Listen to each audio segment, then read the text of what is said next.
bonsoir. Nous sommes heureux d'accueillir le séminaire de Paris, enfin quelques membres du séminaire de Paris, son supérieur, pour ce temps de louange et de témoignage,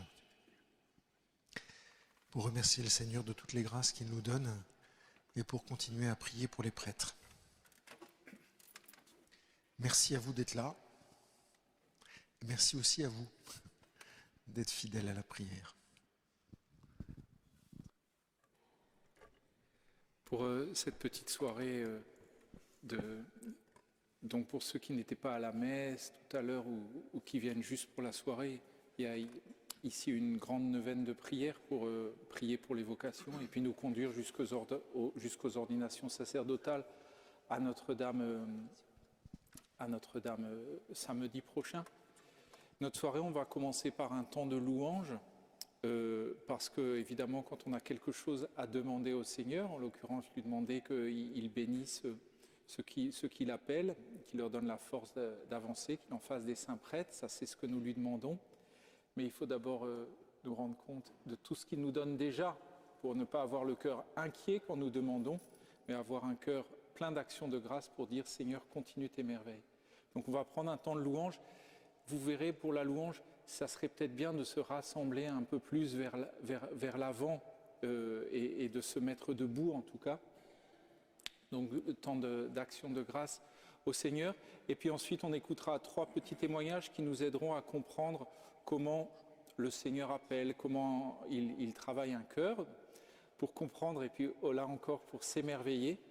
Et puis enfin nous aurons un temps de prière devant le Saint-Sacrement.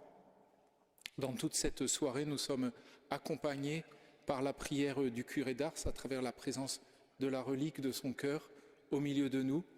Ce curé d'Ars qui a fait rayonner de sa petitesse avec autant de force la grandeur et la beauté du sacerdoce, parce que c'était un prêtre qui aimait le Seigneur et qui aimait ses fidèles. On va demander cette communion-là dans cette soirée. Donc, frères et sœurs, avancez-vous, n'hésitez pas, même à sortir des rangs, à vous mettre devant ici. Et puis, de toute façon, vous pourrez ensuite revenir à vos places pour les témoignages. Voilà.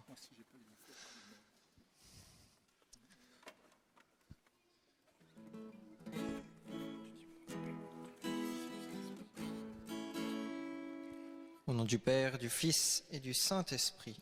Amen.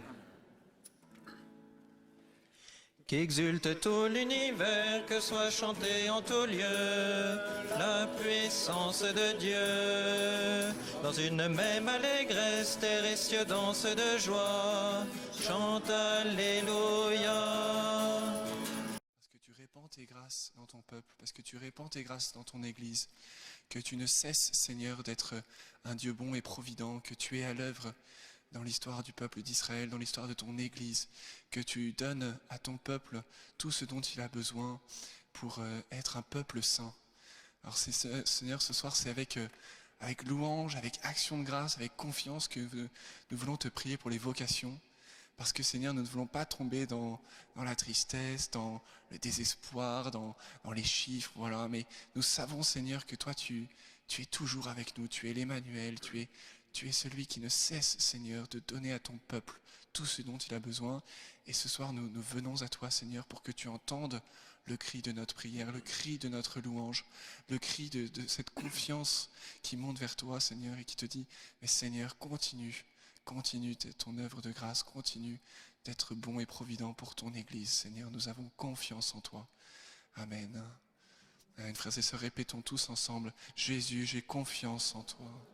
Jésus, j'ai confiance en toi. Jésus, j'ai confiance en toi. Jésus, j'ai confiance en toi. Amen. Jésus, j'ai confiance en toi. Jésus, j'ai confiance en toi. Amen. Seigneur, louange à toi, Seigneur.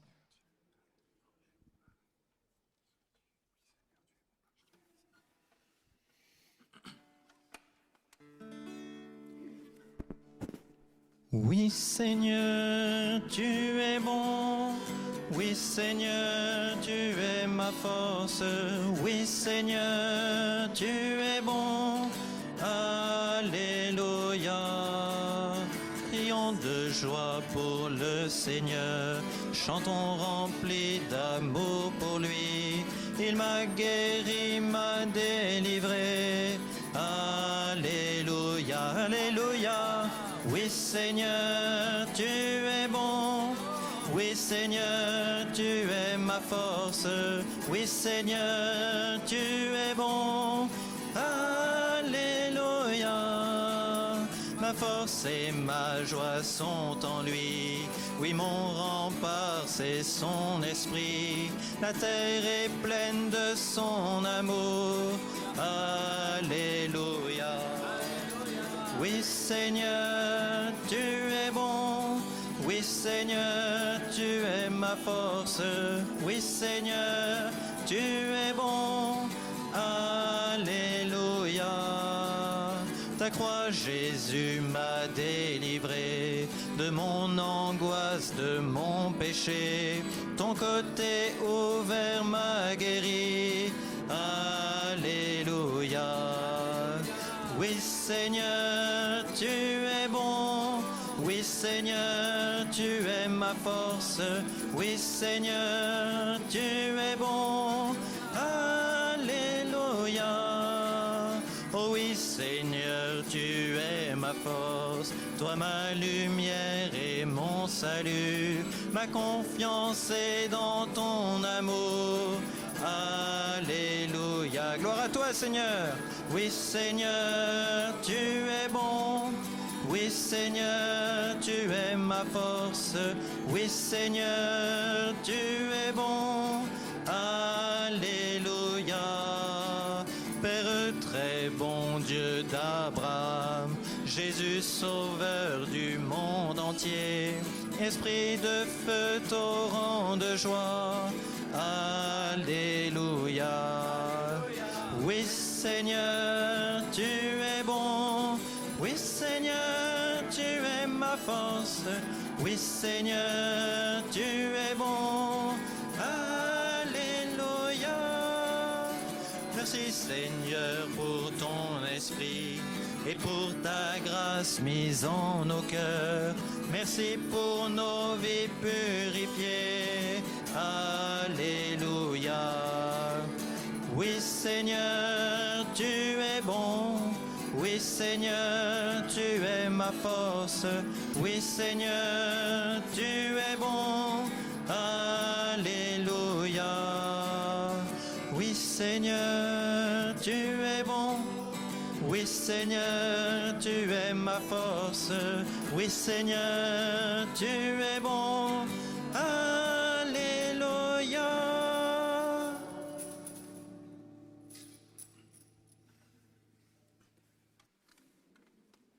Te rendons grâce, Seigneur, pour la beauté de ton peuple, du peuple chrétien au milieu de ce monde, que tu parles de toutes tes grâces pour qu'ils puissent briller, briller de charité, briller de patience, briller aussi de la communion que tu nous donnes comme tu nous la donnes ce soir, nous qui ne nous connaissons pas et qui pourtant sommes en toi des frères et des sœurs. Oui, Seigneur, dans cette paroisse, Sainte-Thérèse de l'Enfant Jésus est venue. Ce soir, le curé d'Ars est présent, son cœur est là. Merci, Seigneur, parce que ces deux saints ont toujours prié pour les prêtres, ont toujours prié pour les vocations. Et cette Église, nous sommes venus ici, Seigneur, pour faire comme eux, t'invoquer et te demander, Seigneur, de nous donner des vocations.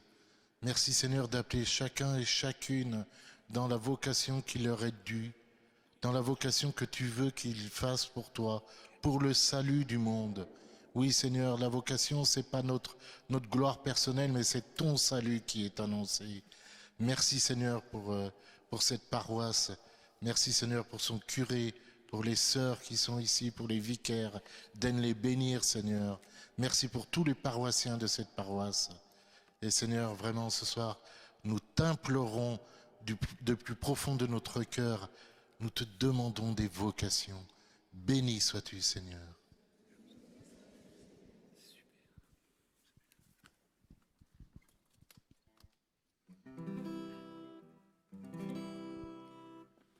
Avant que Paul-Marie propose son témoignage, nous allons invoquer l'Esprit du Seigneur.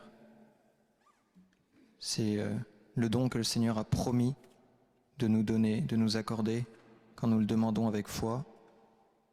Viens, Saint-Esprit, viens nous éclairer, viens mettre en nos bouches des paroles de sagesse, viens mettre en nos cœurs une écoute docile et un grand amour pour le monde entier.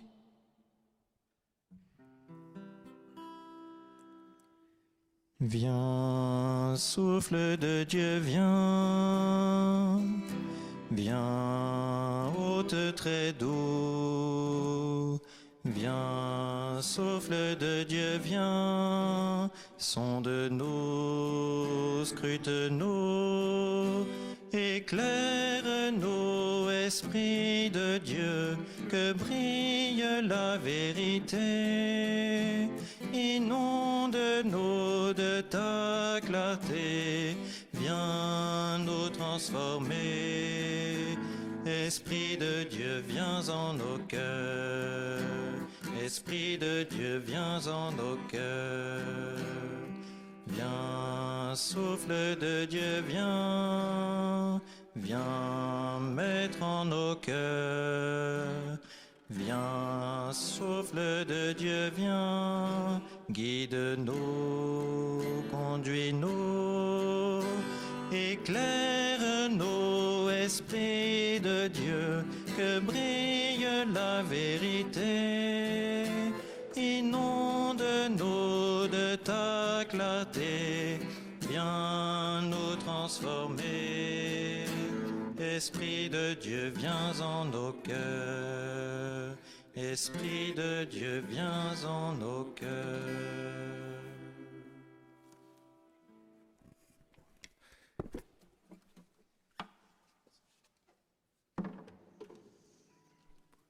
Vous asseoir. Paul-Marie, qui va nous donner son témoignage, est en troisième année en formation au séminaire. Ce premier témoignage, c'est pour nous aider à comprendre que dans les vocations, il y a plusieurs saisons. Il y a l'été, l'été, c'est le déploiement d'une vocation. Il y a le printemps où tout se prépare. Et puis avant ça, il y a l'hiver. Vous savez, l'hiver, on peut la mettre à la fin de l'année, on peut la mettre au commencement de l'année, en disant il y a l'hiver, puis le printemps. Et pendant l'hiver, il y a des choses cachées qui se préparent. Elles germeront au printemps. Et puis au printemps, on se rendra compte de ce qui s'est passé en hiver. Et dans toute vie, dans toute vocation, c'est un peu pareil. Il y a des choses plus ou moins cachées qui préparent ce qui va venir après. Voilà, le père d'Augustin et puis le père Sébastien aussi peuvent, pour ceux qui voudraient se confesser, sont là-bas. Amen. On peut se confier à Marie, puis pour qu'elle, Marie, inspire les paroles de ma bouche et prépare votre cœur à entendre ce que le Saint-Esprit veut vous dire. Je vous salue Marie, pleine de grâce, le Seigneur est avec vous. Vous êtes bénie entre toutes les femmes, et Jésus, le fruit de vos entrailles, est béni. Sainte Marie, Mère de Dieu, prie pour nous pauvres pécheurs, maintenant et à l'heure de notre mort. Amen.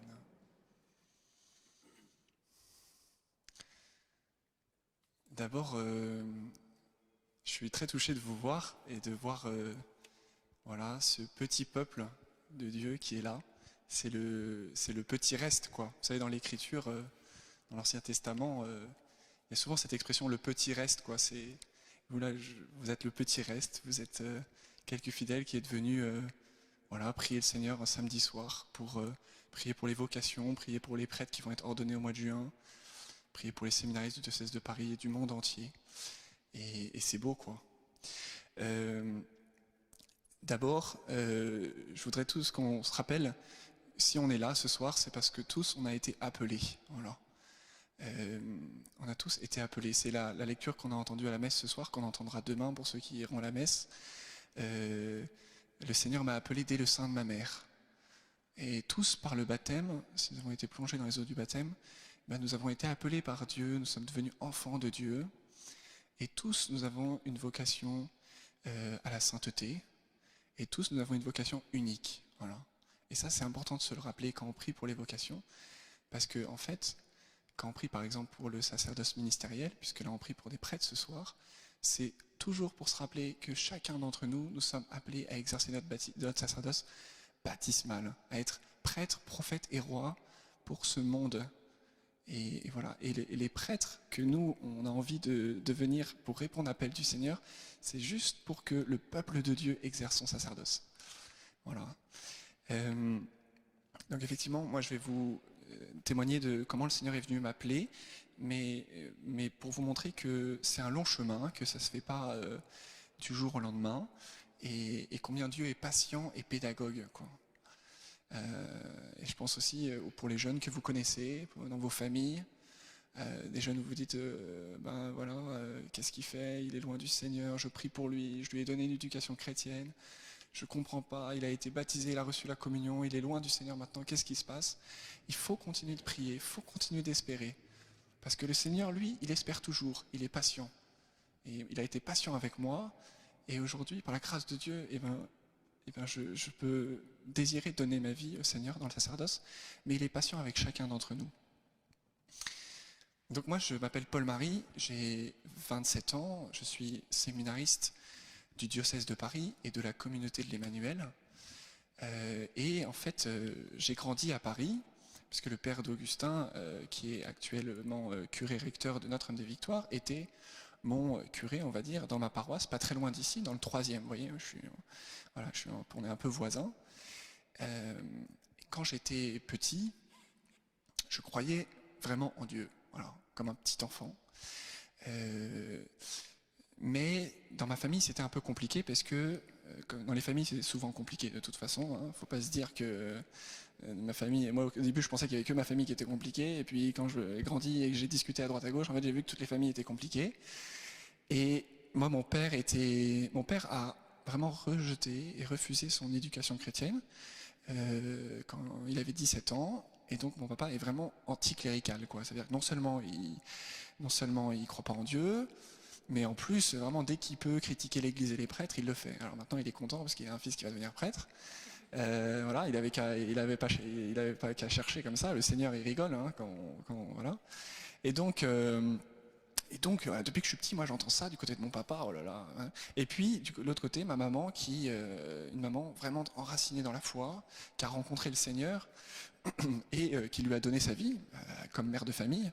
Et qui était extrêmement fidèle dans sa foi et qui nous a éduqués, qui nous a vraiment fait connaître le Seigneur. Voilà. Et puis quand je suis entré au collège, le collège c'est des années difficiles, en tout cas pour moi c'était des années difficiles.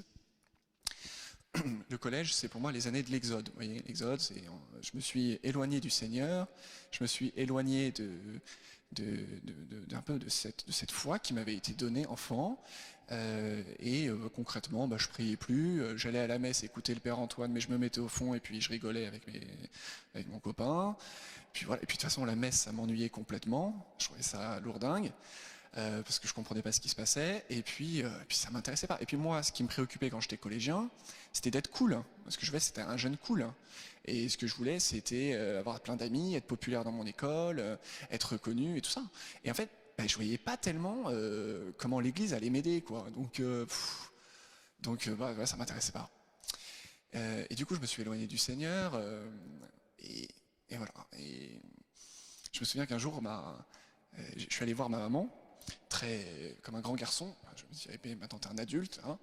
Donc j'ai 14 ans. Maman, il faut que je vous dise, je vais arrêter d'aller à la messe. Oui, parce qu'en fait, j'y crois pas, je m'ennuie, tout ça. Et là, parole d'autorité, hein, comme quoi les mamans, il faut avoir parfois des paroles d'autorité. Elle me dit, écoute Paul-Marie, le problème c'est que si tu arrêtes d'aller à la messe, on est dans un monde tellement compliqué que t'auras beaucoup de mal à revenir au Seigneur, quoi. Voilà, bon, qu'est-ce que je fais? Bon, voilà, j'ai continué. J'étais toujours au fond en train de discuter, mais j'ai continué. Et puis, 1 an après ça, nous partons en vacances et on s'arrête chez des cousins en Bourgogne. Voilà, et ma tante vient me voir en me disant, écoute Paul-Marie, pour les vacances, là, en famille, on part 5 jours à Paray-le-Monial, est-ce que tu veux venir? Donc moi, Paray-le-Monial, je connais pas. Il y en a qui connaissent Paray-le-Monial, levez le main, hein, ceux qui connaissent Paray-le-Monial. Ah, il y en a plein, purée. Moi je connaissais pas. Voilà. Notre-Dame des Victoires, enfin bref.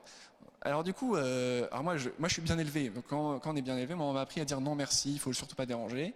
Donc j'ai dit non merci, c'est gentil ma tante, voilà, j'ai même pas réfléchi. Hein. Deuxième fois, mon cousin vient me voir et il me dit, tu sais Paul-Marie, on va parler monial. J'ai dit, t'es gentil, ta maman est venue me voir, ça m'intéresse pas. On reprend la voiture, et là il y avait ma soeur dans la voiture, et puis je sais pas, au bout de un quart d'heure, 20 minutes après qu'on ait redémarré, on reparle de parémonial. Et là il me dit, mais tu sais Paul-Marie, tu devrais y aller, moi je me suis fait plein de copains quand j'avais ton âge, c'est super, non merci. 3 fois j'ai dit non, et après je ne sais pas pourquoi, j'ai reçu une motion de l'esprit, intérieurement, et j'ai dit ok en fait je veux bien y aller. Du coup on a fait demi-tour, le problème c'est que ma tante et mon cousin étaient déjà partis, donc ils étaient déjà là-bas, donc il a fallu me déposer. Et je suis arrivé à Paray-le-Monial, au fond de la tente des 12-14, j'avais 14 ans et demi, la tente des 13-15, et puis c'était la louange. Moi j'avais jamais vu ça, donc il y avait 200 jeunes en train de louer le Seigneur, vous voyez. Mais ils étaient un peu plus motivés que vous ce soir, non mais je rigole. Non mais voilà, c'est un peu plus, parce que je sens qu'à Notre-Dame des Victoires, c'est assez posé quoi. Là c'est, voilà, ça dansait un peu plus. Et là j'ai dit c'est quoi ce truc quoi. Donc en fait j'ai regardé comme un spectateur, vous savez, je me suis mis au fond, j'ai regardé. Oh, c'est bien ça, mais c'est pas comme ça qu'on rencontre le Seigneur. Et là il y a mon cousin qui me dit attends Paul-Marie, si tu restes comme ça à regarder pendant 5 jours, tu vas t'ennuyer. Il faut que tu rentres dans la louange. Attends, je dis attends Nico, déjà je suis là, donc s'il te plaît. Ensuite c'est quand même bizarre. Bon. Alors, mais cette parole d'autorité, vous voyez, deuxième parole d'autorité, première parole d'autorité, ma maman quand j'ai 14 ans, et là mon cousin qui a une autre parole d'autorité. Comme quoi c'est important à un moment d'avoir des paroles d'autorité, et il faut avoir confiance que le Seigneur nous met sur la route les personnes qu'il faut. Et là effectivement je suis rentré dans la louange, première expérience. Ensuite à la fin de la veillée de louange, adoration, comme on va avoir tout à l'heure. Et là, pourtant je sais pas s'il y a Saint-Denis, Père Antoine, je sais pas s'il y avait l'adoration, moi j'y étais jamais allé, je crois que j'avais jamais vu ça. Et la certitude que le Christ était présent dans je sais pas, c'était donné quoi, c'était un cadeau du Seigneur, certitude qu'il est là. Et puis troisième chose, dans cette session de jeûne, vous avez proposé le sacrement de réconciliation. Moi je m'étais déjà réconcilié, enfin je m'étais déjà confessé tout ça, mais avec mes années de collège, je m'étais éloigné du Seigneur, j'avais commencé à faire des péchés, nanana. C'était un peu, oula, j'avais pas très envie. Je lui ai dit, oh, c'est pas pour moi ça. Plus tard. Et puis le Saint-Esprit a travaillé, et il m'a donné le courage d'aller me confesser. Et voilà, quand le prêtre m'a donné le pardon du Seigneur, j'ai été visité quoi, intérieurement, physiquement, j'ai reçu une paix et une joie que j'avais trouvé nulle part ailleurs, extraordinaire, j'étais saisi. Quand je suis rentré à Paris au mois de septembre, je suis retourné à la paroisse. Alors la messe me paraissait toujours aussi ennuyeuse, mais je ne m'ennuyais plus. Il s'était passé quelque chose. Intérieurement, il y a un déclic qui s'est fait, j'ai été visité par le Seigneur, et effectivement, voilà, je suis retourné à la messe, et petit à petit, j'ai mis en place une vie de prière. Alors, au début, c'était le signe de croix avant de me coucher. Voilà. Après, c'était un Je vous salue Marie, après c'était 2, après c'était 3. Puis c'est comme ça que ça s'est fait petit à petit. Parce que moi, je suis très lent.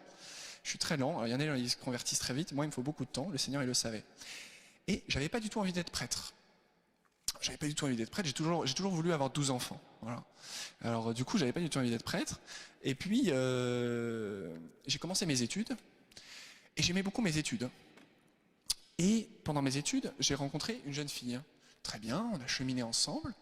Et à un moment, je me suis dit, mince, je suis encore trop jeune, j'ai encore des questions, j'ai encore besoin de me construire. Alors elle m'a dit, c'est parce que tu veux devenir prêtre. Je lui ai dit, mais pas du tout, n'importe quoi, ça m'énerve ça. En plus, je n'ai pas du tout envie d'être prêtre. Mais je me sentais pas prêt, pas mûr, et on va pas continuer comme ça une relation alors qu'on n'est pas construit. Donc il faut se construire. Et donc, j'ai fait une décision dans mon cœur intérieur, j'ai dit, ok Seigneur, je partais à l'étranger, et j'ai dit Seigneur, je décide si je veux, enfin c'est pas pour rencontrer d'autres filles quoi, c'est pour te connaître, me construire et tout ça. Et en fait pendant cette année-là, j'ai été comblé par la grâce de Dieu. C'était une année où j'ai beaucoup pu œuvrer pour le Seigneur, le servir dans des groupes de prière et tout ça. Et je sentais mon cœur était comblé. Pourtant j'étais plus avec cette jeune fille, mais j'étais encore plus comblé, encore plus joyeux, et en plus, je voyais que cette disponibilité de mon cœur m'ouvrait pour les autres, et m'ouvrait pour la mission. Bon, mais j'avais pas envie d'être prêtre, attention. Bon. Mais j'ai quand même dit au Seigneur, j'ai dû lui glisser une fois comme ça, écoute Seigneur, j'ai pas envie d'être prêtre, Mais si un jour tu veux que je sois prêtre, il faudra que tu m'en donnes le désir. Parce que moi, je ne pourrais pas faire quelque chose si je ne le désire pas, vous voyez. Et du coup, il y a un désir qui a commencé à poindre tranquillement, doucement. Mais ce n'était pas d'abord le désir d'être prêtre, c'était d'abord le désir d'être consacré. C'est-à-dire de vraiment vivre le célibat pour le royaume, pour la mission. Et puis je me suis dit, oh, j'ai pas envie de travailler tout de suite. Vous voyez, je terminais un peu mes études. Je me suis dit, oh non, j'ai pas envie d'aller travailler, moi je m'ennuyais au travail. Et du coup, je dis, bon, je vais faire une année de mission. Vous savez, 1 an pour Dieu. Vous voyez, il y a des jeunes qui font ça. Vous connaissez des jeunes autour de vous qui auront fait comme ça, 1 an pour Dieu? Ah, il n'y en a pas beaucoup, hein. Un peu, ouais. Mais il faut leur dire, attends, tu vas pas très bien, prends 1 an pour Dieu. Allez, donne 1 an à Dieu, il va bénir toute ta vie. Alors ça vaut le coup de donner 1 an. Alors tu fais 1 an dans un monastère, 1 an dans une mission, Fidesco, le Rocher, voilà, ce que tu veux. Moi, je suis parti au Rocher. J'ai une œuvre de la communauté de l'Emmanuel dans les cités, et c'était extraordinaire. Alors, comme je dis dans cette mission, il n'y a pas un jour où je n'ai pas parlé de Jésus, parce que moi, dans la cité où j'étais, il y avait 60% de musulmans, et musulmans, pour eux, Dieu, c'est une évidence. Ouais, moi, j'ai grandi dans le 3e, tout le monde s'en fout de Dieu, de toute façon, et ils ont tout ce qu'il faut, et ils ne se posent pas la question spirituelle, ça les dépasse complètement. Mais dans la cité, évidemment, Dieu, il est omniprésent. Et donc, voilà, j'ai annoncé Jésus pendant 1 an, et c'est pareil, pendant cette année pour Dieu, on prend une décision, on s'engage au célibat pendant 1 an. Et c'est pareil, j'ai dit, mais c'est bizarre, j'expérimente une joie, j'expérimente une paix, et je sentais mon cœur ouvert pour, voilà, pour tous ces gens que je côtoyais dans la mission. Et je me suis dit, tiens, Seigneur, il se passe quelque chose. Et puis dans cette mission, il y avait un prêtre aussi. Le responsable de la mission, c'était un couple, c'était très beau, parce que j'avais un très beau couple, très beau témoignage. Et en même temps, il y avait la figure du prêtre à côté, et je voyais que moi, mon cœur, il penchait voilà, pour cette... Il était attiré, je ne sais pas pourquoi il était attiré par la figure du prêtre. Voilà. Et voilà, et c'est comme ça qu'à l'issue de cette année de mission, je suis rentré terminer mes études, et j'ai demandé à rentrer au séminaire, et quelle joie, quelle joie. Oh, moi, je ne sais pas pourquoi le Seigneur m'a appelé, je ne sais pas pourquoi il a mis ce désir dans mon cœur. Moi, je pense à tous mes copains qui sont en train de travailler. Je me dis, mais les pauvres, ils doivent s'ennuyer. Non, je rigole. Mais non, mais et moi, je trouve ça incroyable de pouvoir donner ma vie pour Jésus et d'être consacré à étudier la parole de Dieu et à pouvoir l'annoncer. Voilà, c'est vraiment une grande joie. Donc, frères et sœurs, prions pour que et louons le Seigneur. On peut prendre un petit chant de louange pour, voilà, vraiment que le Seigneur nous remplisse tous de ce désir-là, de l'annoncer et de le faire connaître et de le faire aimer. C'est notre vocation de chrétien au cœur du monde. Amen.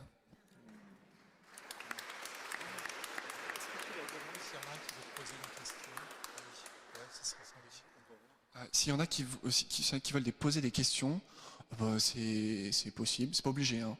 Vous forcez pas, mais c'est possible. Voilà, après les témoignages, n'hésitez pas. Pas de questions? Très bien. Je rigole, n'hésitez pas.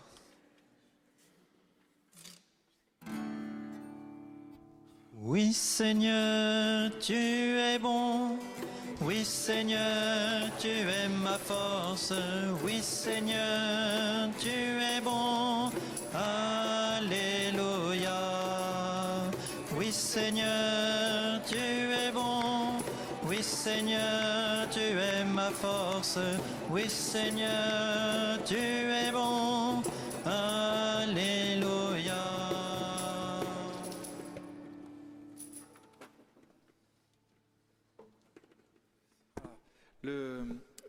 Paul-Marie en a un peu parlé, il y a un moment où il faut dire oui. Le Seigneur prépare des choses, il fait naître un désir et puis il nous laisse toujours libres. Même si les choses sont prêtes, même si quelque chose a grandi, il attend notre décision. Vous vous souvenez dans le moment de la Vierge Marie, de la vie de la Vierge Marie, auquel on repense 3 fois par jour, quand on prie l'Angélus, c'est le moment où l'ange lui dit, voilà, et puis qu'elle va dire, qu'il me soit fait selon ta parole, je suis la servante du Seigneur. Dans la vie, il y a besoin de dire des oui. Il y a un certain nombre de oui à dire entre notre naissance et notre mort. Il y a des oui qui sont plus importants que d'autres. Et à un moment, le Seigneur les attend. Donc Benoît va un peu nous parler autour de ça. Benoît est dans la même année au séminaire que Paul-Marie en 3e année de formation. Frères et sœurs, bonsoir. Alors moi, je vais vous parler un peu du printemps. C'est bien ça? Voilà. D'abord, je fais moi aussi une petite introduction. Je voulais vraiment vous dire merci, particulièrement ici à Notre-Dame des Victoires, tous les fidèles de cette paroisse, toutes les personnes aussi qui sont venues s'associer à cette veillée de prière. Parce que nous, séminaristes, on a vraiment conscience d'être portés par votre prière. Et c'est extrêmement fort pour chacun de nous, pour notre parcours, pour notre fidélité au Seigneur. Il y a quelques semaines, j'ai reçu un petit mot tout discret d'une personne qui me disait je prie pour vous, merci pour le don de vous-même, de votre fidélité. Bah, ces petites attentions-là, ça fait beaucoup de bien. Voilà. Alors, moi j'ai eu beaucoup de chance parce que j'ai reçu un appel du Seigneur très tôt. Dans mon enfance, après ma première communion, j'ai commencé à servir la messe, à être proche de l'autel souvent, à avoir un goût pour l'Eucharistie. Et en fait, très naturellement, à cette époque-là, j'ai pensé que je voulais donner ma vie au Seigneur et devenir prêtre. Et je ne savais pas trop pourquoi, mais voilà, ça me plaisait. Et j'étais assez attiré par les différents prêtres que je connaissais, que je côtoyais. Voilà. Et puis, je me souviens par exemple quand je suis entré au collège en 6e, vous savez, en début d'année, souvent les professeurs font remplir des petites fiches avec des renseignements, le numéro de téléphone et profession des parents, tout ça. Il y avait une case, que voulez-vous faire plus tard? Et moi, je répondais, je voudrais être prêtre, tout simplement. Voilà. Et puis les années ont passé, je suis entré, le collège a continué, puis les années de lycée. Et là, ce désir que j'avais eu enfant, il s'est un peu éloigné. C'est comme si je l'avais pas oublié tout à fait. Je me souvenais que le Seigneur avait mis ce désir dans mon cœur. Mais je le prenais plus très au sérieux. Je me disais oui, mais voilà, ça c'est des enfantillages, quoi. C'était pas bien sérieux. Maintenant que je suis un grand, je peux me servir de ma raison. Je vais bâtir des projets plus sérieux que ça. Et donc, voilà, j'ai grandi, j'ai commencé à avoir d'autres désirs, d'autres projets, des études qui m'attiraient, un métier que je voulais faire. Et puis je voulais me marier, avoir une famille aussi, etc. Et ce désir est un peu parti. Et pourtant, grâce à Dieu, j'ai continué à avoir une relation régulière avec le Seigneur, et même à grandir dans l'intimité avec le Seigneur. J'ai eu la chance de faire partie de plusieurs groupes de jeunes chrétiens. J'ai fait du scoutisme et d'autres activités comme ça. Et donc petit à petit, il y a une relation de plus en plus profonde qui s'est nouée entre le Seigneur et moi.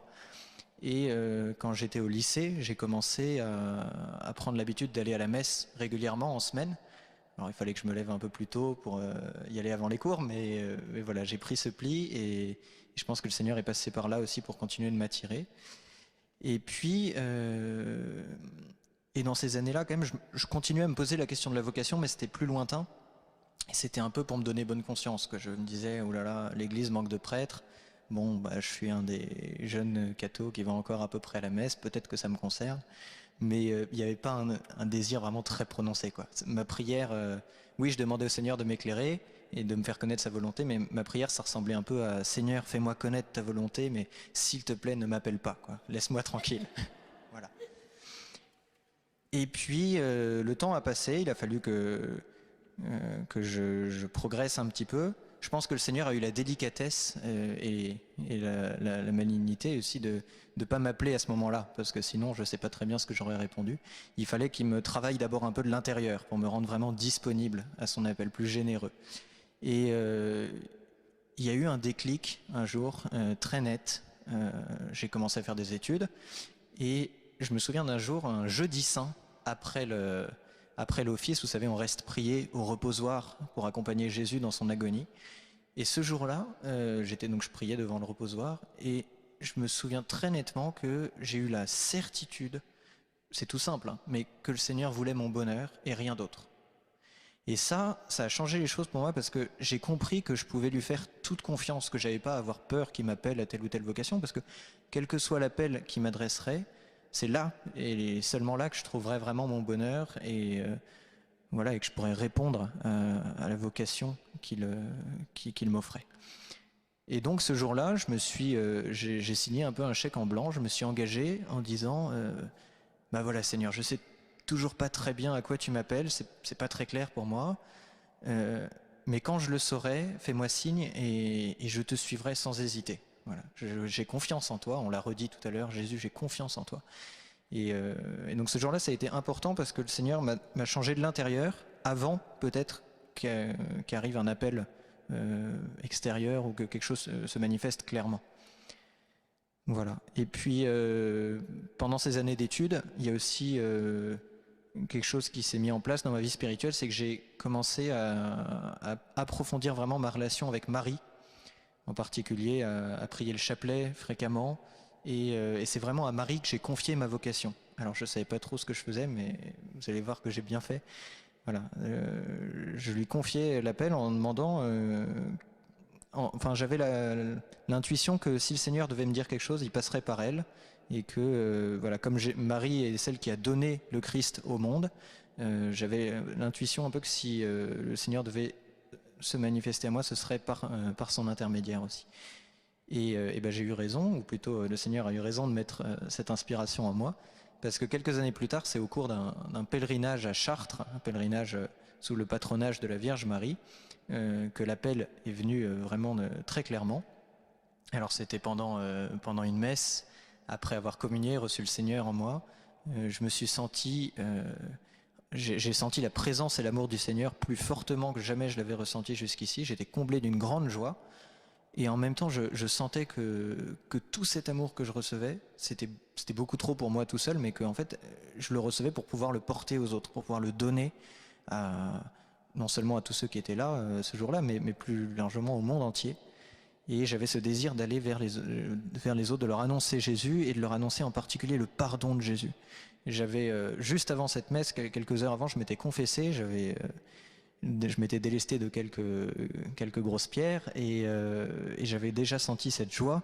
Et là, voilà, je sentais que le Seigneur m'appelait à me donner tout entier à lui pour pouvoir annoncer son pardon, pour pouvoir transmettre, donner son pardon.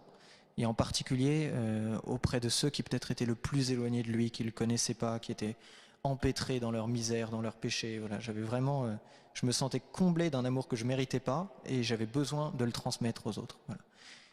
Et donc c'est ce jour-là que j'ai compris profondément que le Seigneur me voulait comme prêtre. Ça s'est passé, vraiment c'est la Vierge Marie qui m'a transmis cet appel.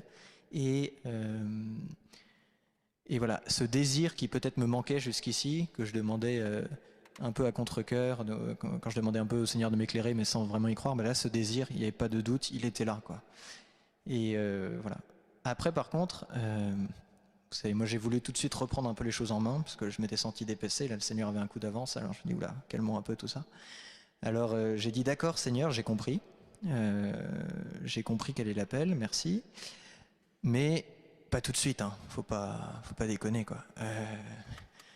Alors je vais continuer mes études, je vais essayer d'intégrer telle école dont je rêve, voilà, bâtir encore d'autres projets, et puis un jour, je rentrerai au séminaire, mais rien ne presse. Et puis en fait, quelques mois plus tard, je participais à un autre pèlerinage. Et là, au cours de ce pèlerinage, j'ai eu une discussion avec un prêtre avec qui je me suis un petit peu livré et tout. Et il m'a dit, mais en fait, est-ce que tu t'es déjà demandé, il me laissait très libre, mais est-ce que tu t'es déjà demandé si le Seigneur t'appelait pas maintenant? Et là, mon orgueil en a pris un petit coup parce que je lui ai dit, non. Et je me suis rendu compte qu'en fait, j'avais un peu fermé une porte tout seul, que le Seigneur m'avait jamais demandé de faire ça. Et j'ai accepté, ça a pris un peu de temps, mais j'ai accepté peut-être simplement de rouvrir cette porte, de lui laisser la possibilité de me dire s'il m'appelait maintenant. Et puis j'ai pris un temps de prière à nouveau devant le Saint-Sacrement et très simplement j'ai senti qu'il m'appelait en me disant viens, suis-moi. Et un peu, vous savez, comme les premiers apôtres que Jésus a appelés au bord de la mer de Tibériade, qui étaient là avec leur barque, leur filet, en train de pêcher avec leur Père. Jésus les appelle et puis laissant tout, ils le suivirent. Voilà, j'étais appelé à tout laisser, mes projets, mes belles constructions intellectuelles, etc., et à le suivre sans murmurer. Voilà. Et c'est ce que j'ai fait. Alors après, les choses se sont un peu accélérées parce qu'on était mi-août et je me suis dit mais tout de suite c'est un peu rapide. Donc du coup, il y en a ici qui peuvent en témoigner. Ça a été un petit peu la course dans les semaines qu'on suivit. Mais en tout cas, je suis allé voir les personnes qu'il fallait pour ça. Je suis entré à la maison Saint-Augustin, puis à la rentrée suivante. Maintenant, je suis au séminaire. Et ce qui est très beau, vous voyez, que je peux vous dire, c'est que cette joie que le Seigneur avait mis dans mon cœur ce jour-là à Chartres, eh ben, elle ne cesse de grandir en fait. C'est pas une joie qui donne une fois pour nous lancer sur une piste et puis qui nous enlève, mais moi elle ne cesse de grandir. Et par là, le Seigneur, à chaque fois que je suis amené à témoigner de lui, à le transmettre un peu à d'autres, eh ben, il me confirme que c'est bien son appel auquel je suis en train de répondre, que c'est bien lui qui marche avec moi sur la route et qui me dit d'aller de l'avant. Voilà.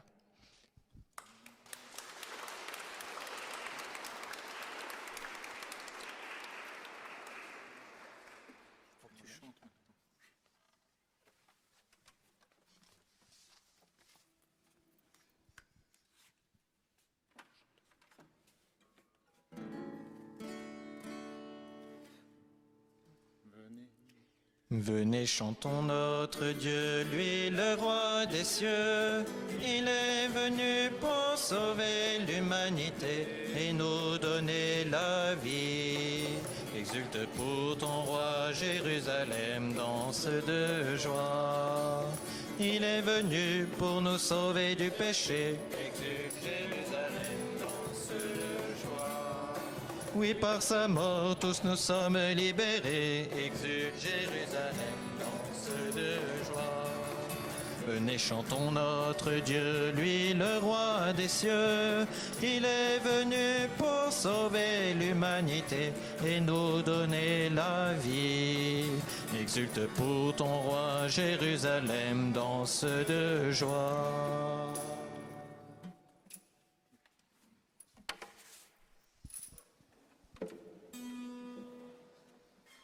Ceux qui ici, les sœurs qui sont engagées depuis longtemps, les couples qui sont mariés depuis longtemps, savent que c'est bien quand on prend une bonne décision, mais après, il s'agit de tenir et que la grande aventure humaine, elle se construit dans la fidélité. Et que le maître mot, un maître mot qu'on peut associer à la sainteté, c'est celui de fidélité. Et que la fidélité, il y a des jours où c'est facile et il y a des jours, logiquement, où c'est moins facile. Il y a même des moments où tout s'oppose à ce qu'on soit fidèle. Et donc c'est cette troisième étape-là, une fois que les choses ont été préparées par le Seigneur, une fois qu'on a pu dire le oui que le Seigneur attendait, et bien après comment on va continuer à valider ce oui. Vous savez, Saint Paul dans la lettre aux Romains, il y a cette petite phrase « Ne brisez pas l'élan de votre générosité ». On sait bien que c'est l'enjeu ça.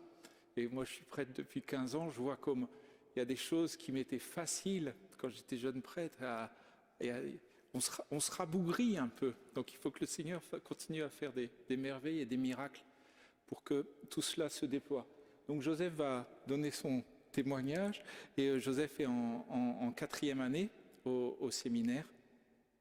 Alors on va prier le Seigneur et l'Esprit Saint pour qu'il sache tenir les délais de...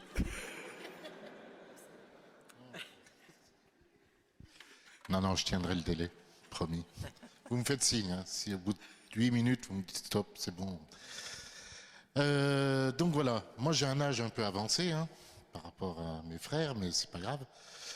Voilà, j'ai 49 ans, donc je suis rentré au séminaire, j'avais 44.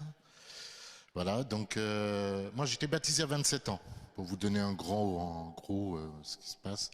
27 ans, puis après j'ai senti que le Seigneur m'a appelé, mais bon ça a tardé. Puis je comprenais pas pourquoi il m'appelait, pourquoi moi. Je me posais cette question, et puis voilà, j'ai fait le pas. Voilà, je suis rentré en maison Saint-Augustin. Alors maison Saint-Augustin, c'est l'année propédeutique, hein, donc on rentre à la maison Saint-Augustin, on se dit, on a un an pour savoir si on va aller jusqu'au bout. Et puis finalement, je suis allé jusqu'au bout. Et arrivé au bout, j'ai demandé au cardinal André 23 si je pouvais continuer ma formation à Ars. Et donc je suis allé passer mon année philo à Ars, à côté du Saint-Curé. Je suis très content de le revoir. Et donc à Ars,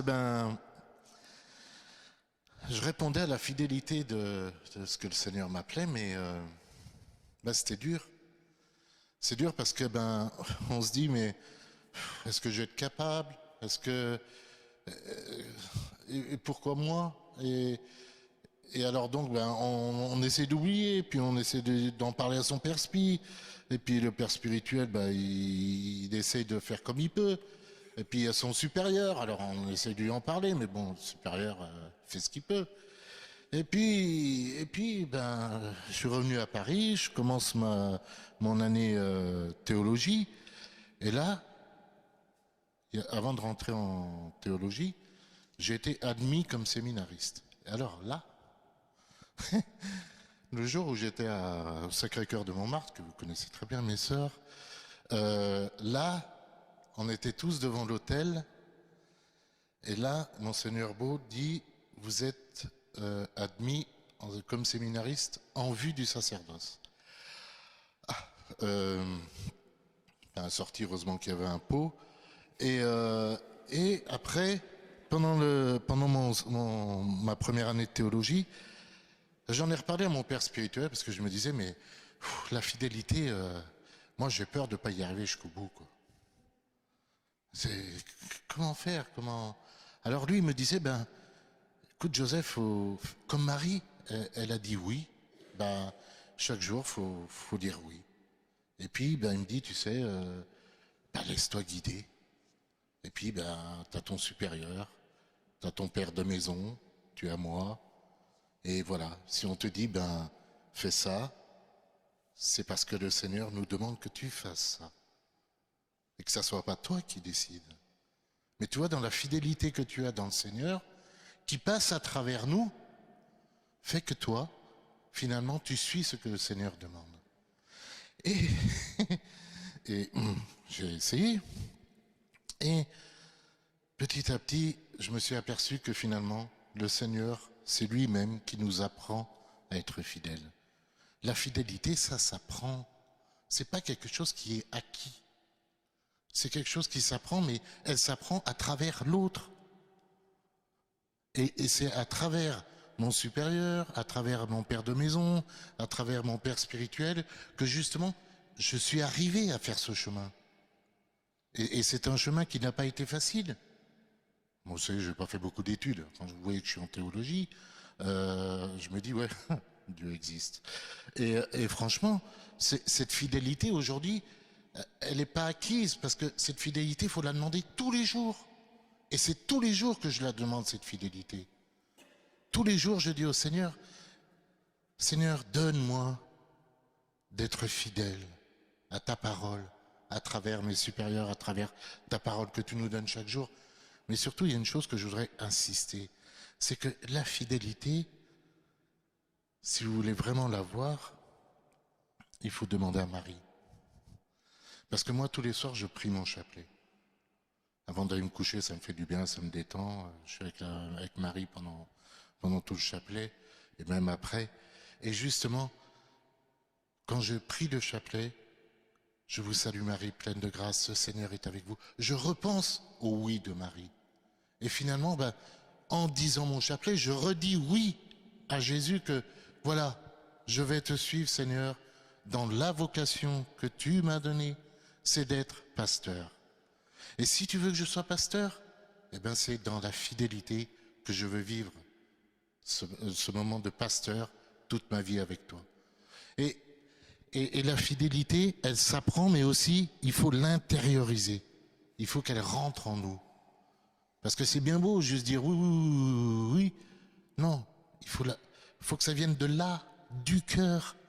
Et je vous assure, essayez d'apprendre à être fidèle au point de vue du cœur. Vous allez voir, ça vous change complètement la vie. C'est sûr qu'on se pose des questions, mais c'est pas grave.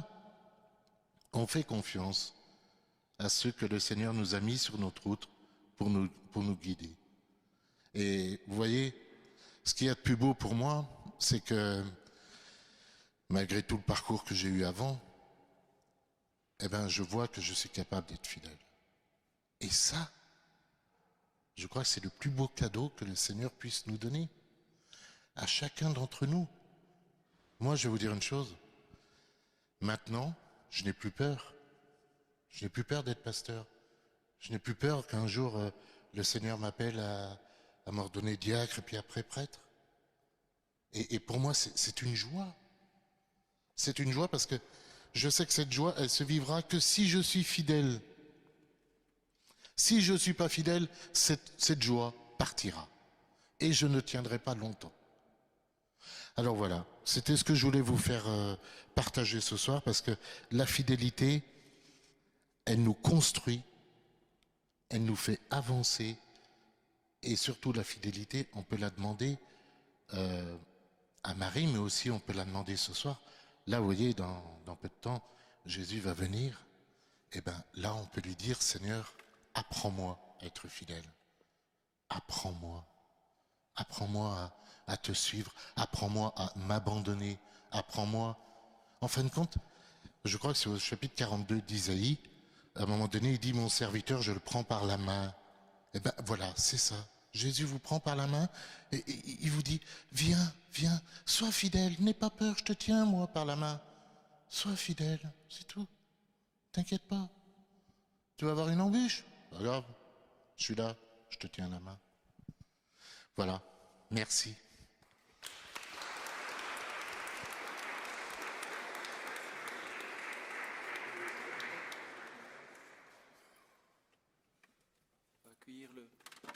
On va accueillir le Saint-Sacrement pour une demi-heure environ d'adoration,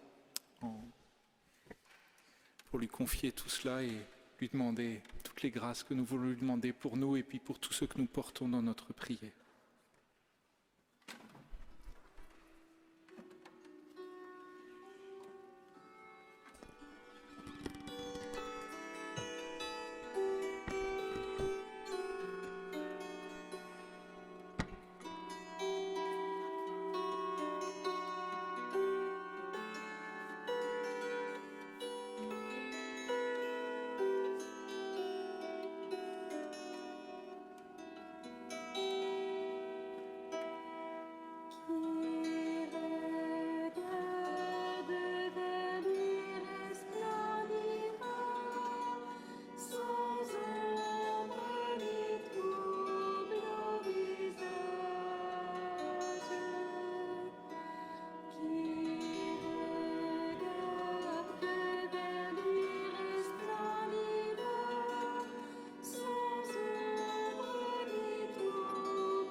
Au moment de passer de ce monde à son Père, Jésus disait à ses disciples, « Comme tu m'as envoyé dans le monde, moi aussi je les ai envoyés dans le monde.